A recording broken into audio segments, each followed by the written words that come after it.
And welcome to Delightful Dissent.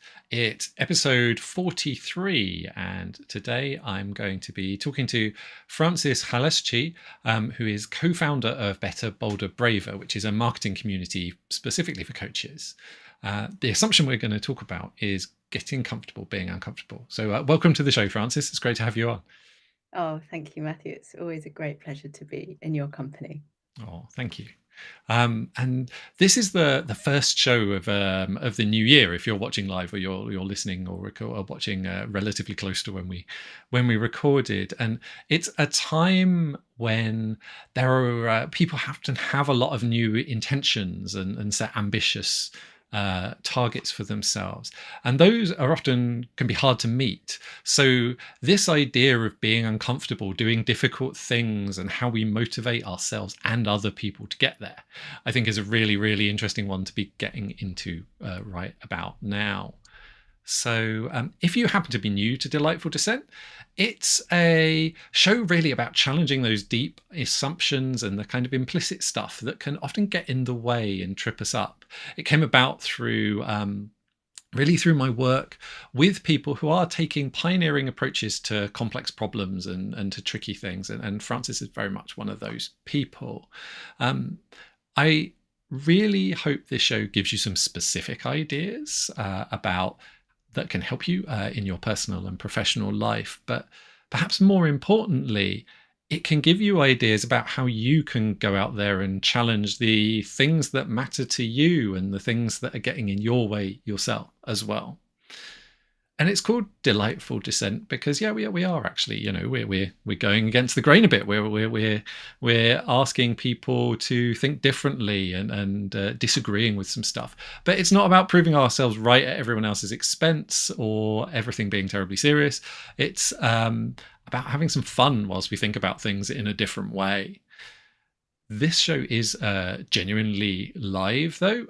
We might talk about some challenging and personal topics, and we might also use strong language. So if either of those are an issue for you, then please just know that that's a thing. There are no real perfect answers here. It's an exploration. We'll be exploring and asking questions. And if you're watching live, please do ask questions in the comments and we can bring those in and potentially talk about them ourselves. If you're watching or listening to the recording, then there will be stuff so you can get in touch with us and ask any questions or explore any stuff with us, and I'll share that information at the end of the show. So I first met Frances in a group where we were kind of exploring, I suppose, the spiritual side, a slightly different side, the soulful side to work and to how we are in things. And I was really struck by, first of all, how deeply caring and compassionate she is, but also how she has an ability to express things with a real sharp clarity. And it's an interesting combination. So yeah, and I really, really wanted to get her onto the show and talk about, this kind of thing. So could I ask you, though, Frances, to introduce yourself a little bit and tell us about the kind of things that you do and who you work with, please? With pleasure. Thank you. My name is Frances Khalastchi. I am the co-founder of the Better, Bolder, Braver community. And after 20 years of ebbing and flowing in and out of jobs that loosely sit under the umbrella of communications, marketing, I co-founded the community with Simon Batchelor, who also brings 20 years-ish of marketing behind them. And together we've built a space specifically for coaches, people helpers, to explore what it is to put themselves out there in an ethical way that will be nourishing, confidence boosting and sustainable. What we really love to focus on with them is how the whole putting yourself out there thing is making people feel. And we see that there is a bit of a gap in the kind of marketing mentor market around that. There's a lot of tactics and tips and tricks, many of which are, we would say, potentially unethical. There's a lot of instructions to follow, guidelines, how-tos, And what we think we're very special in offering is the reflection space, so that people can really sort of sink deeply into how the whole marketing and promotion stuff is making them feel. Yeah, it's really wonderful. I think I think we're probably going to get into some of those things a bit later, and I think it's really important to share this stuff for so many reasons. But I did want to ask, how did you come to doing this kind of thing? What brought you to this kind of work?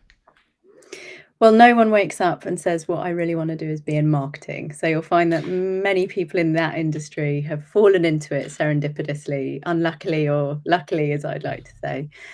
My background um, is that I've done 3 sort of post-school qualifications that I think all kind of took me, well, at the beginning of this journey. I started off at art college doing art and design, specifically graphic design, which I would say is around the juxtaposition of word and image, and the way in which those can be used in the world to help people understand and to shape direction. That took me to doing a degree in cultural theory and sociology, and I became very interested in public and private funding of things that were not necessarily essential in society. Uh, and then I went on to do an MA in art history, which, in both that and my undergraduate studies, I was looking at, again, public and private funding, but specifically corporate sponsorship of art. Who pays for it? How does that influence it? Who's in charge? What happens? The ethics around that. I fell into I interviewed a lot of banks, law firms, insurance companies, other corporates who found themselves in a position of funding the arts, and I was interested in why they did that and what effect that was having on programming. And in doing that, I built up many relationships in both the art world and the corporate world, and then was lucky enough to be offered a job in the corporate world in art insurance, managing the sponsorship, marketing, PR, comms events for the world's only art-led insurance company, which I found myself doing at the age of 23 and did for the next 7 years. And then that was the beginning of my kind of corporate comms journey.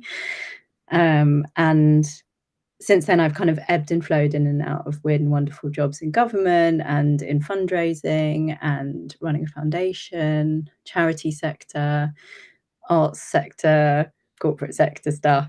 And I love the concept of a squiggly career where you get to a point and you can kind of look back and go, okay, I can kind of see how it's all starting to make sense, but none of it was premeditated in any way. And along the way, I certainly felt incredibly uncomfortable in moments. But now I find myself in a much more comfortable space doing something that feels entirely appropriate and speaks to my, what we like to call in the Happy Startup School, zone of genius, I'd like to say. And yeah, for the first time, it's all starting to make sense. And I can reflect on moments of discomfort and understand how they've served me.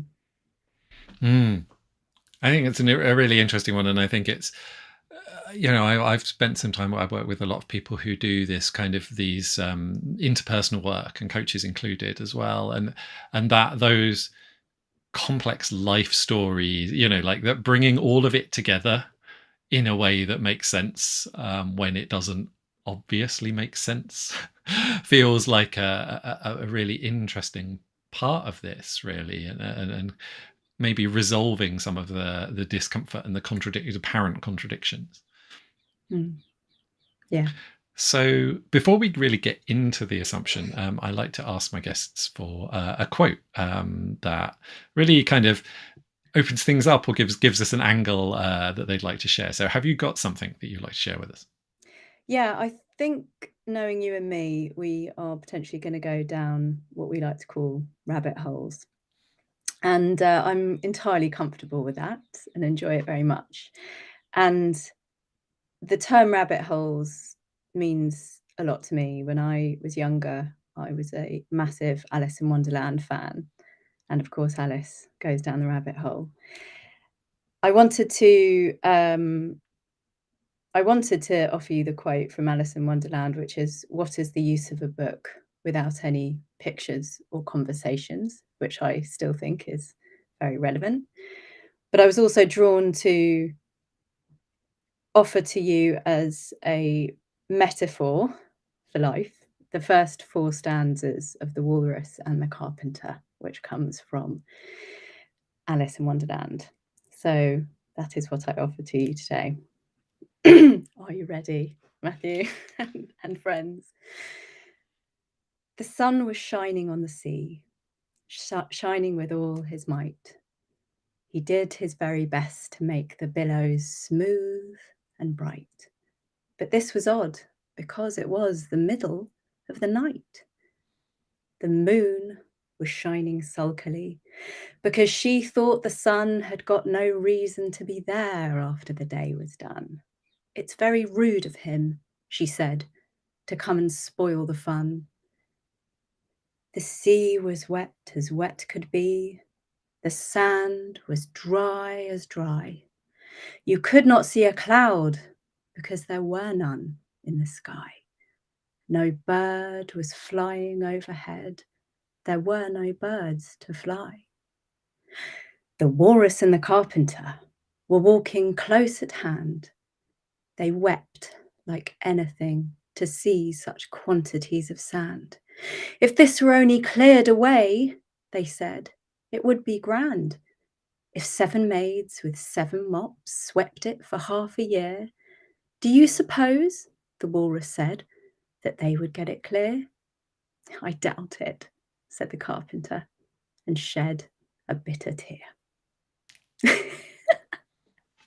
Thank you. You're welcome. So, yeah, what is it that made that quote kind of resonate for you today? What is it that really kind of, yeah. The what is the use of a book, or the walrus and the carpenter? Particularly the poem, I think. Okay. So, it's a pretty dark story. I don't know if anyone knows it. They might like to go and check it out, but they end up the next bit is, "O oysters, come and walk with us, the walrus did beseech, a pleasant walk, a pleasant talk along the briny beach. We cannot do with more than 4 to give a hand to each." And then all the oysters come. And they're all little innocents, and they all skip along with the walrus and the carpenter, and it ends up being that the walrus and the carpenter eat them for their lunch. So it's a bit of a dark story. But there's something about the beginning bit, which is about the sun shining on the sea. But it being quite odd, suddenly at the end of the stanza, you find out that it's the middle of the night and that the moon is annoyed because the sun's there. And there's this tension between the two. And I love the way that Lewis Carroll, and of course, we may or may not know for a fact that he was, I was just about to swear. Yeah, it's pretty much off his face, I think, and having a very strange relationship with a young girl called Alice when he wrote this. So you can kind of feel the pain in a lot of it. It's quite a deep book. We're not going into Alice in Wonderland now. That's not the point. But I think it's about levels of consciousness, which we might talk about later, that interests me. The poetic, but also sort of surreal nature of a lot of the poem, which speaks to the surreal and poetic nature of the whole book and about reality, and the innocence of Alice and her youth. And just to relate it to what is the use of a book without any pictures or conversations. It's such an innocent thing to say, and yet for me it's so profound. What's the use of just text if we can't have a visual reference, if we can't have a conversation about it? And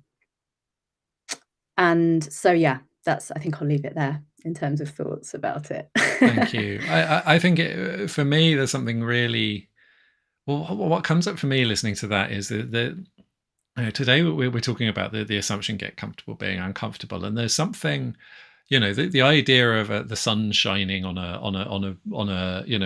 beach scene is kind of comfortable and kind of comforting on many levels until it's the middle of the night.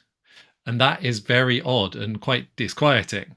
And I think it introduces a certain sort of tension, a certain sort of discomfort, that's really interesting, and kind of gets the attention.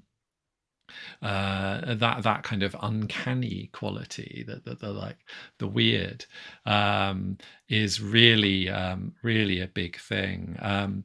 So yeah, I think it's probably time for us to get stuck Good point. into this a bit. I do. So if anyone's watching live, as I said, you can share messages and we can share them. I just wanted to share this one that we've just got as well, which I must agree. I kind of must agree with, which is this. Yeah, I largely agree, and I think it's a really interesting one. So Frances, how do you how do you feel about this? Hi, Lauren. So yeah, getting comfortable with being uncomfortable. Okay, so there's a few places we can go with this. As you wrote in the intro to this event, we're often taught that we have to get uncomfortable to do any meaningful work. And for people like you and I, that's quite triggering, I think, because I think what we're well, I can certainly speak for myself when I say that I've actually been working very hard, I think, to try to identify what does make me comfortable and then to try to sort of work with that as opposed to pushing myself into corners that then make me want to explode. So I also don't really love the phrase getting comfortable with being uncomfortable. Although obviously we've decided to use it for this discussion, and that's because I think we do need to be able to visit the uncomfortable in order to understand what the comfortable is. You know, this is about referential understanding. Um, you know, and Carlos is probably going to be more of an expert than I am on talking about the kind of physics and science behind only being able to understand one thing because you're aware of another thing. But there's something of that in this. I think now is a good point to mention that something that Simon and I like to think we practice and sort of preach and stand very strongly behind is the ethical move, which is a band of marketing professionals who believe that more can be done to shout about how there's a lot of toxic bullshit out there in the marketing world. And, you know, what we'd like to do is champion good marketing, human-centered, ethical, empathetic marketing. And one of the things that we feel quite strongly about is not sort of abusing people at a point of vulnerability in order to make a sale. So we're not looking to make people feel uncomfortable. We're not looking to educate them as to a problem that they didn't realize they had, so that then we can sell them a service to make everything better. But what we are looking to do is offer support and safety, and to catch people at the point where when we say something, it may very well resonate, and then people can feel that they need some help and to have the right help to offer at the time and be in a good place ourselves to offer a service that will put them into a place of a more comfortable place. Yeah. Absolutely. I think for me, well, often when I encounter the phrase, particularly in the space around marketing, it's actually around getting comfortable making other people uncomfortable in order to motivate them to behave in a certain way. It's about, and we have a natural resistance to that. We actually have a built-in resistance to manipulating other people. I think that's a healthy thing. And often it feels like, particularly in that kind of marketing selling space, it's about simply overcoming our inherent resistance to messing with other people's kind of needs and to essentially manipulating them. And I think it's, you know, for me that our, you know, our discomfort in doing that is appropriate. We should be uncomfortable, and we shouldn't, you know, we should be very careful if we do it at all to start trying to motivate people to behave in specific ways. So just to be clear, you're not saying that you want to get comfortable about putting people in a place of discomfort, but you want to get more comfortable about understanding that something that you might speak to may meet people at a point of discomfort, and then having the right skills and being able to kind of meet them there, but in an ethical and appropriate way, Yeah, right? I think there's an really important distinction that you've highlighted there between essentially manufacturing discomfort, which is what you were talking. It feels like to me what you were talking about when you mentioned, setting up a problem that you then solve, versus talking to things that people have maybe become accustomed to, but that don't serve them, that are difficult for them, but that they're kind of, and therefore bringing them to awareness, and then being able to support them in holding that awareness and working with it. And they're two, they're either lumped in together but they feel like two almost opposite things to me. Totally. It's funny, this morning in the Better World Rover community, I hold a weekly event for members. So the community has a number of events, and we also run a course for members that is called the Coach's Marketing Journey, and we offer a place for people to work through the activities, the exercises that they do on the course, but we also offer events outside or like seemingly unrelated to the course. One of them is reflection and confidence, and it's just a really sort of safe, emergent space for people to bring anything they want in talking about how it's all making them feel. And this morning, what came up was the idea of authority being one, what qualifies you, and being authoritative. And we went down an amazing rabbit hole talking about everything from sort of gender, the gender specificity in the kind of what it is to show up as an authority, and how, for men that's been a huge thing, and going to boarding school and all sorts of things, to suddenly being aware of yourself, and then like being okay with not necessarily being authoritative in your marketing, and how that lands with people when you don't necessarily seem to be saying, I know everything and I have all the answers, and here is the truth with a capital T, as somebody put it this morning. So what's coming up for me to mention now is the concepts of and we can talk about this because we've talked about this a lot already, Matthew. Vulnerability, authenticity, truthfulness, I'm going to call it self-awareness, and the gifting of transparency in a way that, through your story, you're communicating why you are well placed to be talking about this stuff, but that it's not all about you. It's about the person that you're talking to. We call it working with the concepts of the guide and the hero, where in the story you're telling in your marketing, you're not the hero, you're the guide. Let me just remember why I was talking about all this. Authenticity, and so the difference that you're articulating between creating a problem and speaking to a problem, I think manifests in sort of the voice with which people speak about the problem. And I think this kind of authoritative voice can be quite dangerous to the listener, and is also not necessarily true to the speaker. However, it was suggested this morning that being an authority is something that we can aspire to, i.e. being the source, being the author, knowing some stuff because you've gone through the work yourself. So you can be authoritative in the sense that you can be the author and you can be the source, and you can speak from a place of strength and conviction, i.e. comfort, about something that's uncomfortable for you, in a way that then helps people see that they're not alone.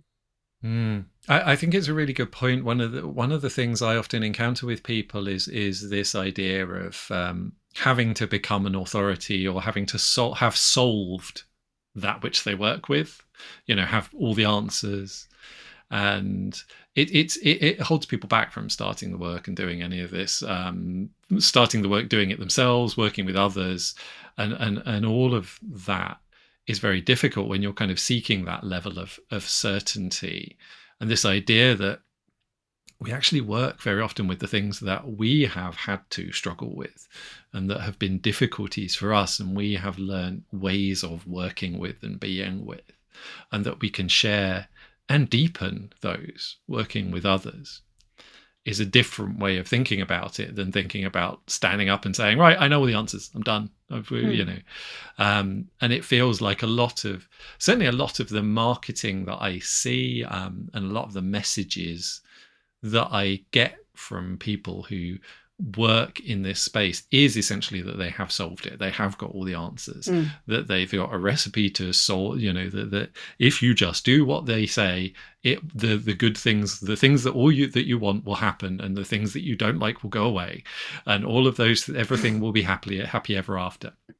And Simon calls this magic beans, just so you know. That's Simon's phrase for what you're talking about. Yes, I like that. Yeah. That's absolutely it. And it's, I find it, now I know it and I can spot it. I find it's like the moment I see it in copy, I disengage. I'm like, no, they're not working in a way that I want to work. And so I tend to walk away straight away. And it's a really interesting thing. It's like, it's not the idea that we would that on some level is a I am uncomfortable with that way of working. So it's a really interesting. I think that's because you're conscious. So your level of consciousness is that you're uncomfortable with that level of working. I just want to go back in the chat, Craig. Hey, so since we're all on journeys, maybe someone is an authority for me only because they're a few steps further along that road. We call those guys the guides, those people the guides, because similarly to how the word accountability might be triggering, Craig, I'm starting to think maybe the word authority could also be quite triggering. And the idea of a guide is someone who has done the journey before or might only be a few steps ahead. I'm interested in the difference between has done the journey before, got to the summit, and then gone back to pick up some more people and show them, and someone who's like run ahead and has seen a pothole or a stick or a thorn and has come back and gone, wait, there's a thorn there. How much further along the road do you need to be an authority or a guide, kind of thing? It's funny. I often use the metaphor of a Sherpa. I think the thing is, it's someone who has experience, who's climbed a lot of mountains, and possibly even the mountain that's been climbed before. The mountain has climbed that mountain before, but on that particular day, in this particular weather, in these particular circumstances, they're there, they're engaged, and they're as vulnerable as anyone else. And I think that level of connection, and there's an authority that comes from being in the same situation as someone else, because you have a stake. I love that so much. I love your metaphor of, I think if it was me, I'd very readily remind people that the weather was the combination of the weather and the, shoes I'm wearing, the socks I've chosen, the bag I'm carrying, how much water I've drunk, couldn't possibly put me in a position of authority too much. Maybe a bit of an edge. But I love the gift of saying that I'm not going to pretend to you.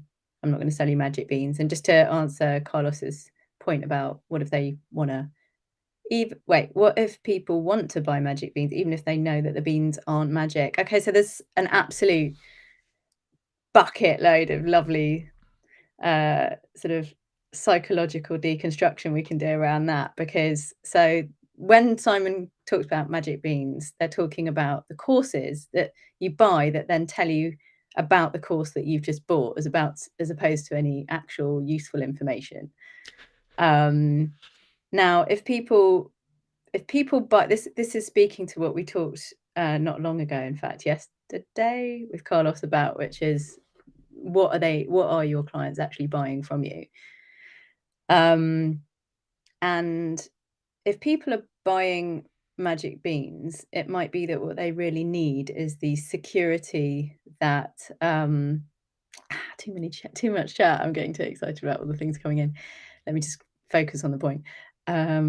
So if people want to buy magic beans, I think the question is why? Why? What are they buying into? What security or false security are they imagining is going to be served to them? And if they know that the beans aren't magic, there's a lot to be unpicked there in terms of what is their invitation to you as a guide when they buy a set of magic beans that they know aren't magic. That's a cry for help to me, that they need for someone to to air the disillusionment that they want to be aired, to catch them, to kind of put them on the right track, and give them a safe space to talk about why on earth they'd want to buy magic beans that they know are not magic.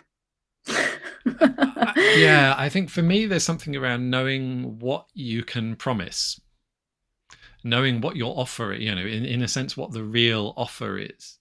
And one of the things with any interpersonal work, any complex work, is that you can't guarantee outcomes in the way that a lot of people do, but you can guarantee experiences. You can kind of say, this is what we will do, and it often results in this kind of thing. And these are the kind of experiences that other people have had. But I think that qualitative nature, that experiential nature of the thing, is a really often overlooked point. It can be very mechanistic. This idea of the magic beans and they solve the problem is like, if we stretch the metaphor a little bit, do those magic beans take you to the place that you want to go, or do they take you to somewhere that isn't where you want to go? How they actually manifest is really important, and is a decision that actually the person engaging with the thing, the person seeking the thing, is probably the only person who can sincerely answer. Yeah, I want to go back to a couple of things because I think it laces into this, but it's what you were saying about how done are you with the work yourself? And does that, do you need to be done with it or further along the line than others to qualify you to do the work with people? And Craig, I think, mentioned earlier in the chat that you can almost be too far away from the work unless you're incredibly good at meeting people where they are. So there's an interesting... for some coaches in our community, another thing that we do is really try to get them to focus on, people go to, one of the questions we ask people, of course, is who is your ideal client? And I think a lot of people can jump to a conclusion quite quickly about that. And I think the interesting work is to really go deep on why you're saying that person is the ideal client for you. Sometimes it turns out that they are somebody that is very much like you, and that's really appropriate. And you're the best place to help them. Other times it transpires that someone who's very much like you and therefore close to the work that you're doing, it can be very triggering. And so in fact, your ideal client might be someone completely different. So we work with people around that as well. And I think that's in connection with how far down the road are you in the work that you're doing, enough that you can help people in your situation, or is it just a little bit too triggering still? I think it's an interesting one, and there's this very much relates to the get comfortable being uncomfortable thing, and this idea that you should kind of jump into the most challenging and difficult thing available in the environment straight away. Is I work with this idea of moving outwards from being comfortable already. So you establish a space where you are comfortable, and then you move to just towards the edge of that. Yeah. And so if your the potential clients that you might work with feels overwhelming, it's too much, it's just too much to handle, then the question is, what would feel comfortable? Where would you feel confident? Where can you start that feels confident, even if it's incomplete, even if it's not enough in the complete, like where you want to finally go? For example, the common example I give with people is public speaking, because I often work with people around public speaking and how they share their ideas. And for many people, there's a piece of research that said that many people are more scared of public speaking than they are of dying. That's how triggering it is for a lot of people. And particularly the neurodivergent people I work with, who often work with, who have learned through for very good reasons that actually standing up and expressing themselves isn't safe. So what we work with is like, what situation does feel comfortable or safe enough, comfortable enough. And in the case of speaking, that can be literally like maybe writing it down without saying it out loud, and then just saying it out loud to yourself, and then saying it out loud to yourself in a mirror, and then saying out loud to one other trusted person, maybe me if we're working one-to-one, or someone else that you really trust, and then a small group, and then a larger group, until you're at the point where you can talk about that to a large group of people who may not all get it or may not all understand. But at no point have you gone into that fully uncomfortable place. You've always worked towards the edge of it. And I think that, for me, is a really, really big part of this. And one of the reasons that I think it's so important when we're doing this work is to establish a space of comfort from which to work outwards from. Yeah, I love it. And someone in our community this morning who's over Christmas gone from a place, and they've been coaching for a while, and they're not successful in it, or they haven't, it's not like they were coming from a place of having never been able to take on a client, and something happened over Christmas that meant that they had a bit of a light bulb moment and suddenly became much more comfortable about putting themselves out there. And now they were describing the excitement and the greed. They called it greedy. They've got why it's really satisfying.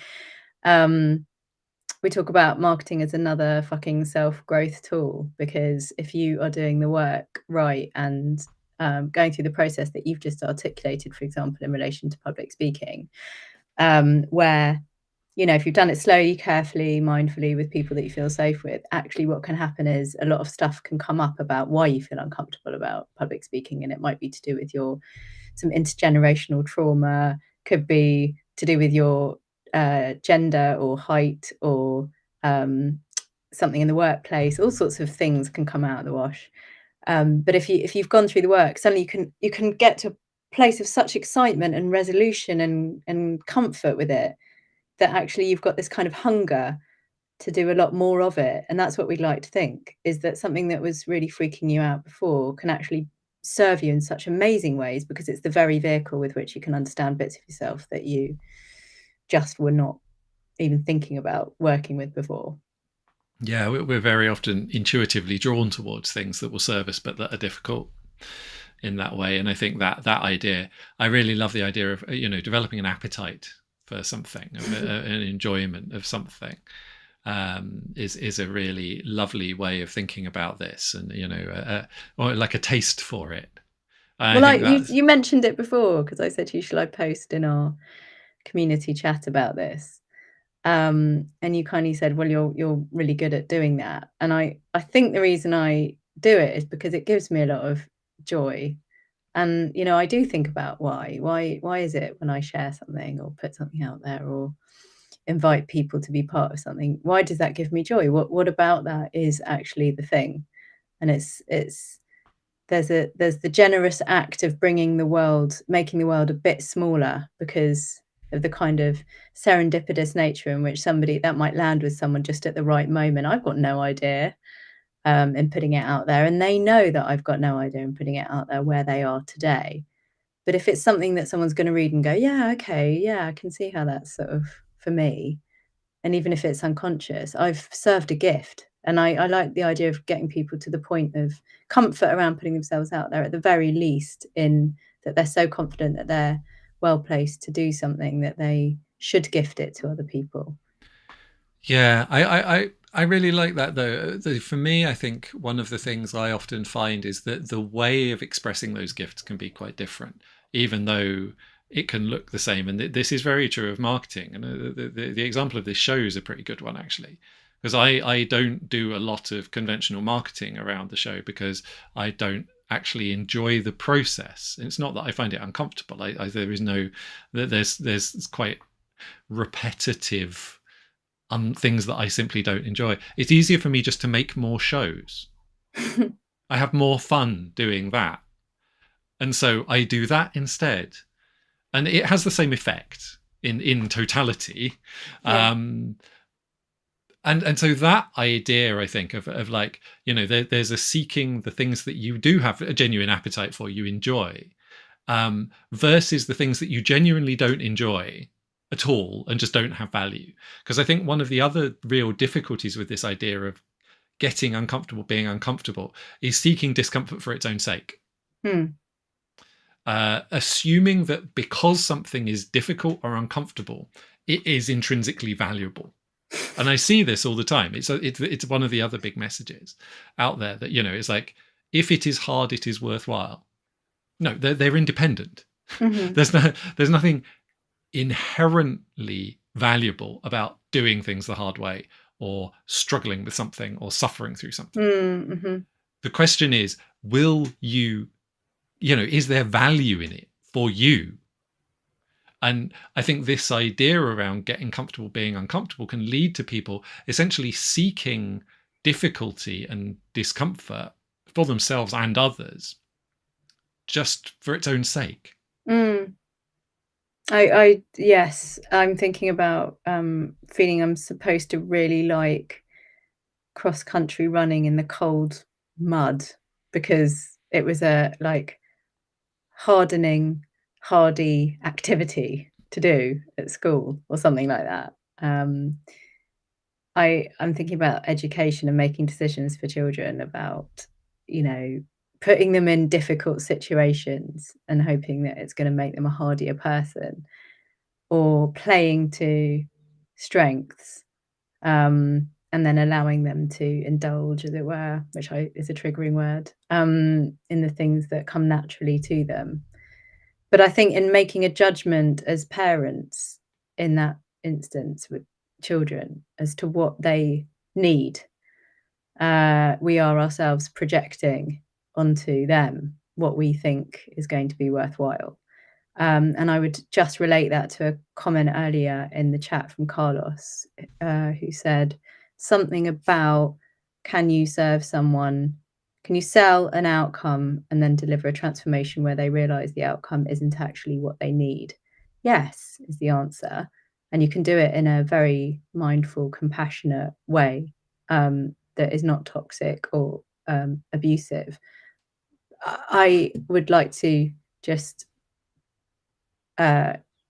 suggest that there is also your own projection within that as to what people need, that I think is really interesting. So when we package and sell something that we think is an outcome, a transformation that people we think need, I think we just need to be warm to how we've come to that in ourselves, and maybe be honest about that. And if we can, it's even more compelling because then people are like, oh my God, amazing.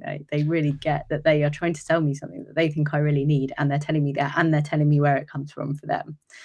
Absolutely. I think for me, what makes this okay is if we're fully transparent about it. We don't need to explain everything ahead of time, because some things you can only really understand by experience. And if you're offering someone to experience something, it's hard for them to understand it on those terms. And when we try and explain it all, it becomes overwhelming and it's too much. However,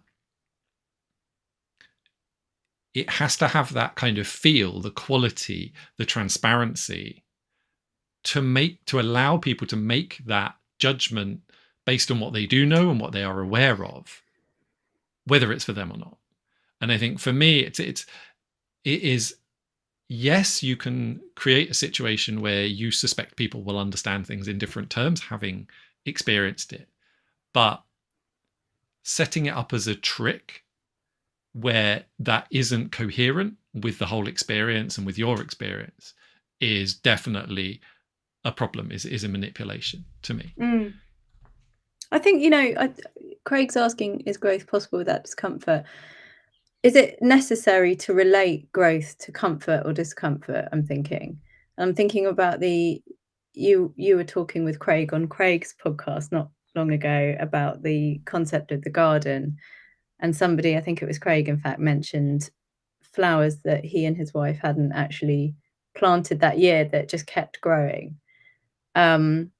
And it sort of feels like the comfort or nurturing or lack thereof seemed to be a bit irrelevant for that plant. I mean, I can certainly say that growth for me wasn't possible without discomfort. I needed to go through um, I needed to kiss those professional frogs to find my prince now, as it were, in my career. And if I hadn't done, I may not know that I was looking in the face at the thing that I needed. Um, but I've used those experiences, those discomforts really well, and come out with a healthy conclusion as to why I needed to do all those things. But I may well have got to where I am now without having gone through all those experiences. And people who've gone through all those experiences, I'm afraid, die sometimes without any resolution at all. So I wouldn't necessarily want to correlate discomfort with growth without being quite careful about that equation. Do you know what I mean? I agree. I think that there's a very high probability that in growing you will encounter difficult things. However, it's not necessary. That said, I think it is possible to avoid those things as well. So it's about. But you're right. They're not directly related. I think for me, it's that. But I think there is a very high chance of encountering them along the way, of difficult things and experiencing discomfort if we are seeking growth. So I'm as concerned about actively, what did you say? Avoiding discomfort as well. It's as if there's the action that is either avoiding or embracing is very energy consuming. I don't know. Yeah, no, completely. I think it's the fact, like, for me, a lot of is that we respond to any discomfort in habitual ways. There's this kind of repeated reaction. So it's either we approach it and kind of push into it, or we avoid it. What we don't do is sit with it and see what it actually is, where it's coming from. I think the idea that there's more information in there than just, oh, this is uncomfortable, and that we have to sit with that a little bit and allow ourselves some time to be with that is something that people don't often talk about. And the practices by which we can do that, because that's where the real information arises. You know, is this telling me I shouldn't do this? There's no reason for me to do this. It doesn't serve me. Or is it telling me, okay, there's a specific difficulty that I need to overcome in order to have something that is really valuable to me? Or is it something else? And actually being able to tease that apart rather than just going, okay, it's discomfort and I do this, feels like a lot of the skill that we're talking about here. Yeah, I don't have anything immediately to respond to that with. I'm thinking about it and sitting with it. I did. I want to say, yeah, if anyone's got any more questions, we can kind of add a couple more. There was one I'm just going to go back through about. Yeah, I like Craig's thing now. This is what safe spaces are about, maybe shooting for growth and learning and connection while preloading mitigation of some possible discomfort or ways to navigate it when it arises. Yeah, and Lauren has said a few things of interest to me.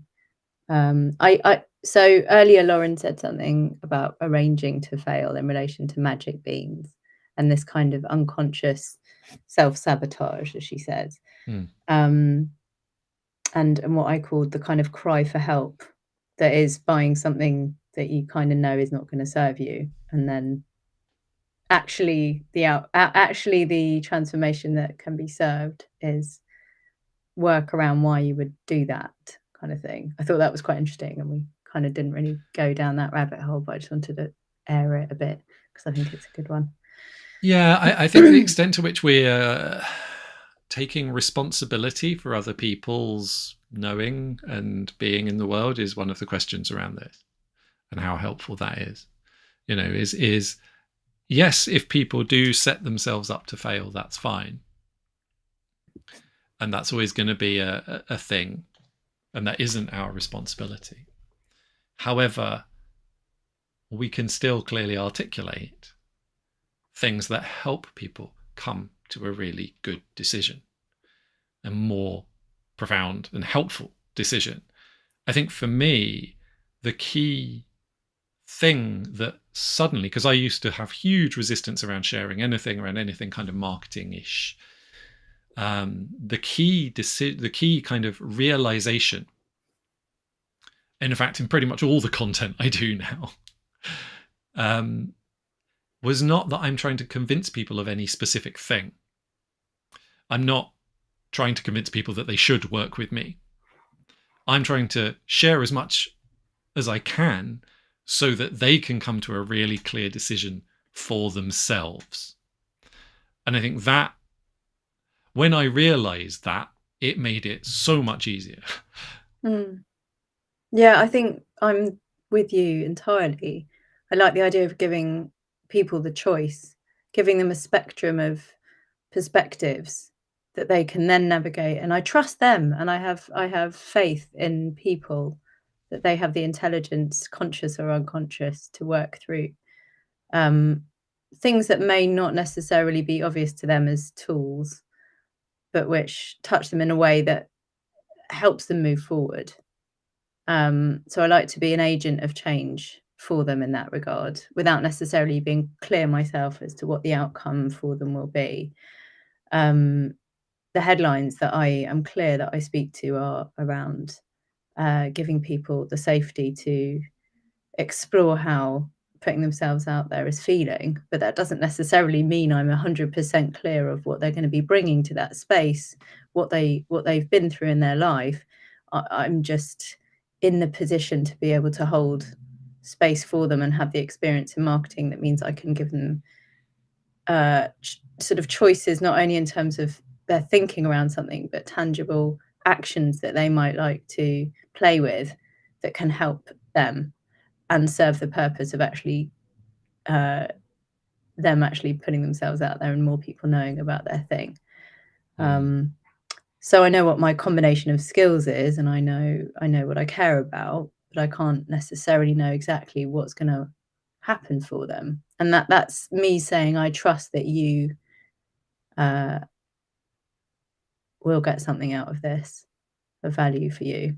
I trust that, and that's all I can say. And I think kind of looping this back around to pretty much where we started around the authority, this idea of what authority is, and whether we, which for me feels on some level, whether we have the right to push people into discomfort because it's in it for their own good.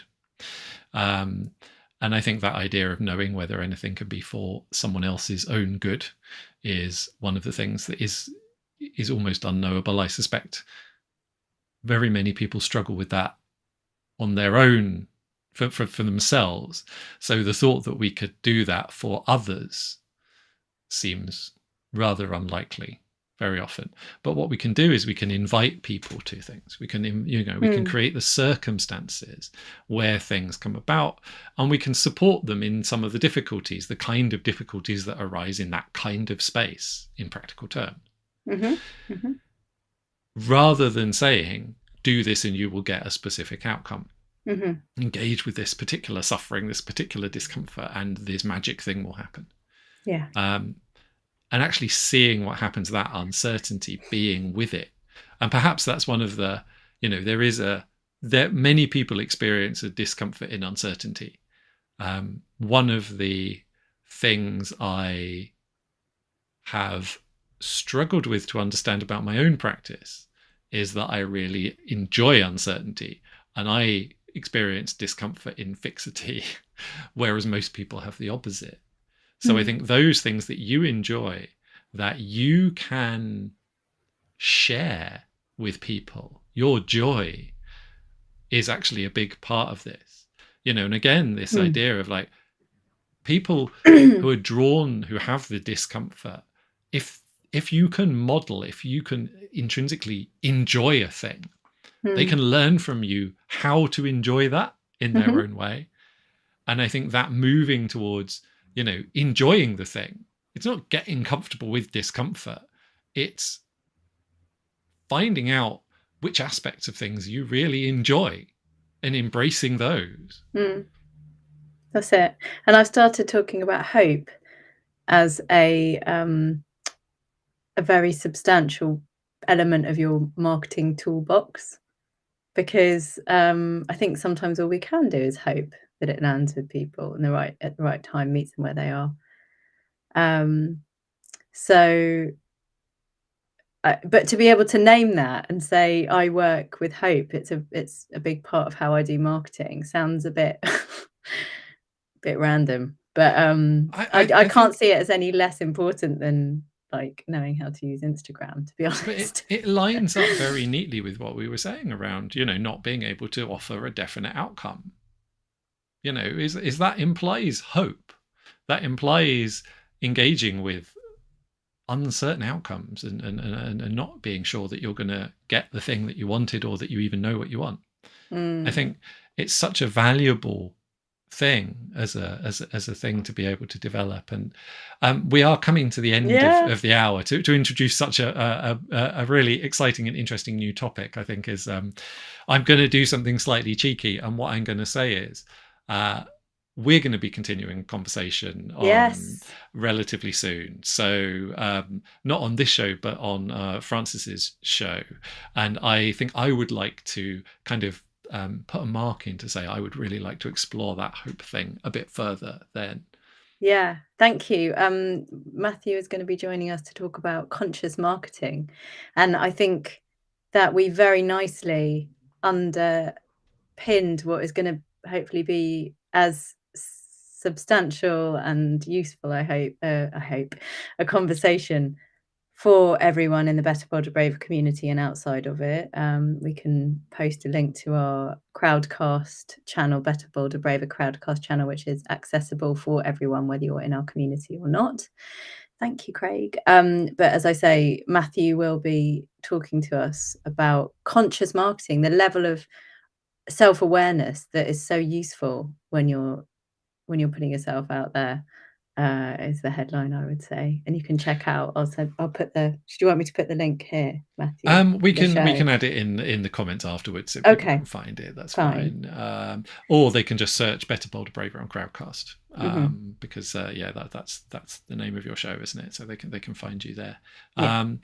If they want to get in touch with you any other way, I think we've got to your LinkedIn profile if anyone wants to kind of get in touch directly with you, and also to the Better, Bolder, Braver community and some content there if anyone wants to find out some more. Right. Do you want to If speak? you put Better, Bolder, Braver into Google and then whatever thing you like, whether it's a podcast or a website or LinkedIn, if you're happy hanging out on LinkedIn, then you should very quickly find us that way. So yeah, have fun Googling. Wonderful stuff. I think it's been. I've really enjoyed the conversation today. I think it was. It's. There's something quite important about some of this on some quite fundamental levels. So I really appreciate having you on, and you being courageous enough to actually stand up there and challenge some of this, because it's actually quite a big one. You've touched on something that we don't have time to talk about today, but maybe we can, which is I am a whistleblower, agent of change person, activist person, and I genuinely think that what I want to foster in people is a sense of agency, responsibility, ownership, and pride in how they can change the world, and that's a big thing for me. So maybe we'll talk about that next time. Yeah, that's wonderful. Yeah, there's at least one more show here, if not two. Thank you so much for appearing today. Thank you, Matthew. It's always really, really awesome to speak to you. Thank you. And thank you everyone for watching and for all of your questions. So many questions, we didn't get to explore any of them. Again, there's another show there as well, I think, in terms of following up some of the wonderful things people have shared in their own experience. So thank you all very much for that. Thank you. If you're listening to or watching the recording, do remember that you can get in touch with us and follow up with us personally if you would like to. Yeah, it is you in the audience, your support, that really makes this show possible. At least it gives me an excuse to talk to really fascinating people doing cool stuff. So yeah, please do share it with anyone that you think would be interested and you think would find it useful. You can find upcoming episodes and past episodes both on YouTube and LinkedIn if you would like to watch them live. And the podcast is available on your favourite podcast platform if you search for Delightful Dissent. There's still a bit of a backlog, so if you're listening to the podcast, you won't have heard this yet or for a little while, because I still haven't sorted out everything technically, though there are changes happening in the background, and the new website will be out very soon. So the next episode, I'm going to be talking to Sue Mahoney, who works with highly sensitive, highly intelligent, and neurodivergent people. And we're going to be talking about the assumption, mind your manners. And I think this is really interesting because for me, it very much touches on this idea of manners and comfort. Like, what do we do so things work smoothly? When do we challenge that? And whether it's a good idea to challenge that. And I've definitely caused quite a lot of unintentional offense in my life. It's kind of a thing for me, and often felt quite misunderstood and quite sometimes unfairly misunderstood. So, and I know I have struggled to avoid those situations now and might even overplay some of that. So it's going to be a really interesting one to get into. I'm really looking forward to that next show. And as ever, it kind of links up in some rather unexpected ways. We are moving to a fortnightly live schedule as of this year for the time being. So that's going to be at 12 p.m. UK time, slightly earlier, on Tuesday, the 1st of February, which is a couple of weeks' time. I hope to see you all then. But in the meantime, please do go out there and make some delightful dissent of your own. Thanks very much and goodbye.